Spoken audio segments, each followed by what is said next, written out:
Good morning. The topic today is an examination of the effects of class size on teachers in relation to the economic reform policy. So in 2011, the Ministry of Education in Belize launched a reform that focused on inclusions for all secondary school students. What did that mean? It meant that the policy maintains that all students have a right to a secondary education regardless of their background and academic standings. And it proposes that in order to confirm a space for students in a school, they will pay schools based on the number of students enrolled. The finance reform stipulated that by allocating money to schools on a per-student basis, with additional allowances or compensations for students in poor communities and with special academic needs, schools will be rewarded for increasing enrollment. This will also provide incentives for schools to reduce repetition and dropout, and this comes from the Ministry of Education 2013. This paper will be studying two schools, government-aided schools and government-funded schools, to see the effects of how the economic reform policy has had on the class size, the school's population, and the way how teachers behave in the classroom. The literature review supports the idea that the reform has had an effect on the class size as well as on the teachers. So under the reform, tax dollars will follow the student and his or her needs. So over time, the high cost of secondary school education to parents through user fees will decrease, making a quality general secondary education affordable to all Belizean families. But while the new financial reform seeks to help students who have socioeconomic needs, the changes in the classroom sizes are an automatic result. We have Dilson Molohan in 2010 claim that public and private school teachers and administrators face significant structural differences in their work environment. And the three areas in which they see a change or a shift would be pupil-teacher ratio, in which there is analysis of staffing patterns, examining the number of salaried staff serving a set of pupils. The class size, which also looks at the number of students in a single classroom and the actions of teachers within those four walls. And finally, the class size reduction focuses on specific programs that lower the number of students in a class below a particular threshold number. So under the proposed reform, it affects the two schools that I had stated, the government-aided schools. So the first thing that we have to understand that under the proposed finance reform, students who score lower than a 60% on the primary school examination will be considered to have special academic needs. And so what is also proposed is that those students with the academic needs, they will get more funding. Atkins et al. 2002 report that teachers commented that the time taken to plan a lesson now, with the increase of students, has looked at not looking only at the number of class, but we have to also consider the diverse learning that is happening in the classroom. And when the capacity is exceeded, extreme pressure is exerted upon all of the facilities and areas that teachers, administrators, and students need to use for an effective educational program. So really what is happening is the more students we have, the more diverse learning that we have in the classroom, then that pressure is on that teacher. Blatchford et al. 2001 assert that the size of the group may affect the type of interaction when the teacher or adult works with the group, as well as in interactions between children. So now we have a shift in the classroom. The class numbers are larger, which it means that there is a challenge between teacher and student. That relationship is no longer there, or at least there is a challenge with that. McLean and Purdy in 2011 acknowledged the results of poor provision and hence poor preparation during initial teacher education for the teaching of pupils with learning disabilities tend to be identified as significant factors in why so many teachers are feeling disillusioned and stressed, which then goes forth and a domino effect on students. Leuven and Hessel affirm that teachers tend to use the same teaching methods independent of class size. So whatever they were using prior to the larger population, whatever styles they were using then, they still use it today even though the size of the classroom is bigger and the needs are larger. So when we're looking at, I think I missed that. The government-funded schools have also seen an actual change in their classrooms. We're looking at the decrease in population, but the same class size remains. What this means is that the advantage of differentiated learning, it maximizes the learning of all students by offering multiple ways to learn content or skills and to demonstrate of their knowledge. Additionally, it emphasizes that learning environments that are engaging and utilize ongoing assessments to make adjustments to meet the instructional needs of students is very important. But Krieger in 2002 believes that the interactions occurring throughout the school day in the classroom can create and enhance a caring relationship or help erode and destroy a caring relationship. So class size actually does matter, whether the population has increased or the population has decreased.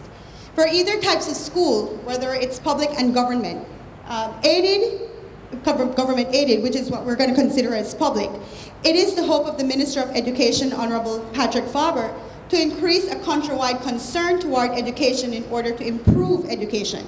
He claims that this is only by individuals taking action to alter their own environments that there is any chance for a deep change, which is a plus for our students. So the methodology used, this study was done in two different times. In 2014, 51 teachers were asked to fill out a survey. Total of 29 responded. So that kind of tells us a lot with the number of teachers who are interested in studying this. In 2019, this survey was again distributed, 50 teachers looking at the same participants, the same ones from 2014. Only 50% of those teachers responded. Personal interviews with the school's principals were used, and scholarly articles were used for the literature review. The materials were used included an empirical study, which was conducted in the two schools in Belize City, government-aided and a government-funded. The consent of the school's administration and teachers was requested, and it was granted.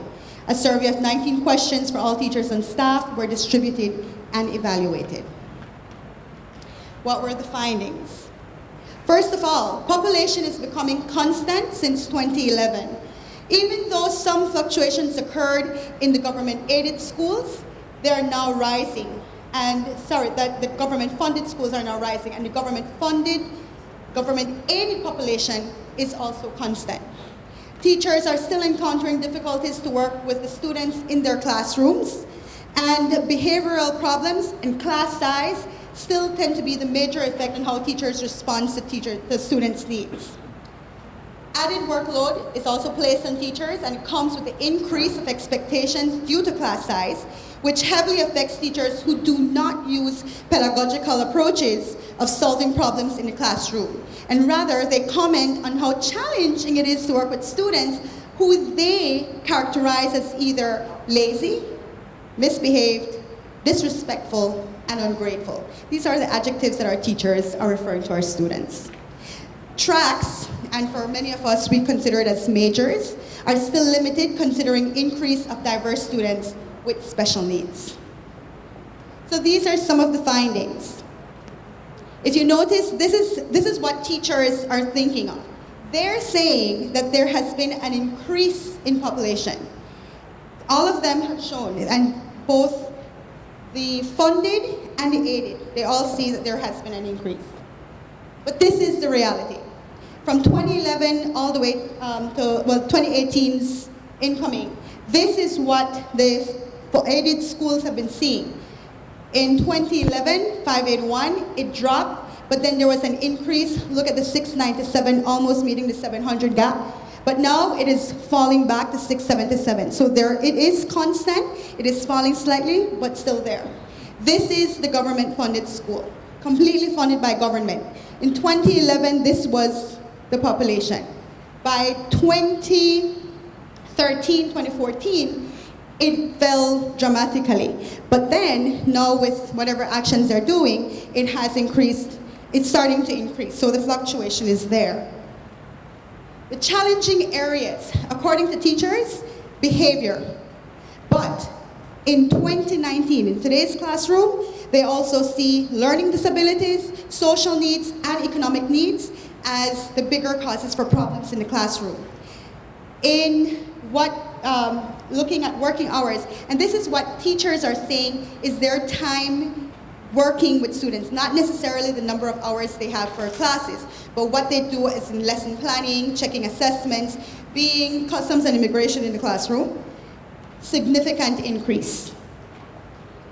Licensed by teachers, according to the Ministry of Education, in order for us to be in the classroom at a secondary level, we need to have a full license. Today, well, this was in 2014, where the funded schools, government funded, most of them, it was like always half. We had a big number of teachers who had only a provisional license, and for the fully funded government schools, we had most people with full licenses. Today, this is what the numbers look like. Teachers are getting their licenses. We have full, provision, and special licenses, so they are working. Behavior students over the past 4 years, has there been a shift? If there is a shift in the behavior of students over the past 4 years? Yes, for both schools, showing the respondents who describe academic needs of their students, there has been an increase in catering for special needs. Behavior, again, if we look at the numbers, behavior is still that number one reason for the misbehaving class, the challenges in the classroom. And then this here looks at resources in managing the classroom. The teachers are saying they don't have resources to deal with students in the classroom. When we're looking at making adjustments in lesson plans, teachers are saying yes, they do need to make adjustments. And this is for both schools. Actually, only the government-funded schools said that they do not need any type of shifts in lesson plans, which is a bit alarming as well. The differentiated learning strategies, how many of them use them? A large number do, but we still have teachers who say that they do not want to use differentiated learning techniques in the classroom. So what are the problems? How would they want to get all of this fixed? What are the best practices?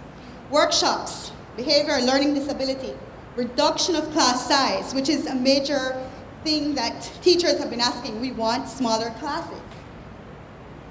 So becoming inclusive, which is a good thing from the Ministry of Education, and actually UNICEF is applauding the Ministry of Education for saying, let's have inclusivity. It does create a challenge because the teachers in the school need to consider changing the teaching techniques, which may seem difficult to accomplish. Government-funded schools are experiencing problems as well because in 2011, they have experienced a fluctuation in enrollment. Even though enrollment is still smaller in the government-aided schools, class size remains the same.